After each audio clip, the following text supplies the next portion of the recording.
Israel ও যুক্তরাষ্ট্রের যৌথ হামলার জবাবে ইরান উপসাগরীয় অঞ্চলে মার্কিন স্থাপনাগুলোকে টার্গেট করেছে। সৌদি আরবের রাজধানী রিয়াদে অবস্থিত মার্কিন দূতাবাসে দুটি ড্রোন আঘাত হানে। রয়টার্স জানিয়েছে, হামলার পর রিয়াদের কূটনৈতিক পাড়ায় কালো ধোঁয়া উঠতে দেখা গেছে। প্রত্যক্ষদর্শীরা বিস্ফোরণের শব্দ ও আগুনের শিখা দেখেছেন। একই সময়ে বাহরাইনে একটি মার্কিন বিমান ঘাঁটিতে বড় আকারের ড্রোন ও ক্ষেপণাস্ত্র হামলার দাবি করেছে ইরানের Islamic revolutionary guard corps IRGC।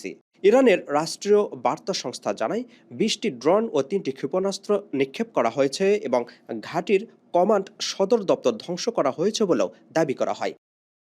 ওমানেও হামলার খবর পাওয়া গেছে। দেশটির দুকুম বন্দর এলাকায় একটি তেলের ট্যাঙ্কারে ড্রোন আঘাত হানে। এই পরিস্থিতিতে যুক্তরাষ্ট্র জরুরি পদক্ষেপ নিয়েছে। বাহরাইন, কুয়েত, কাতার, জর্দান, ইরাক সহ 12টি দেশ থেকে যুক্তরাষ্ট্রের কর্মীদের সরে যাওয়ার নির্দেশ দিয়েছেন।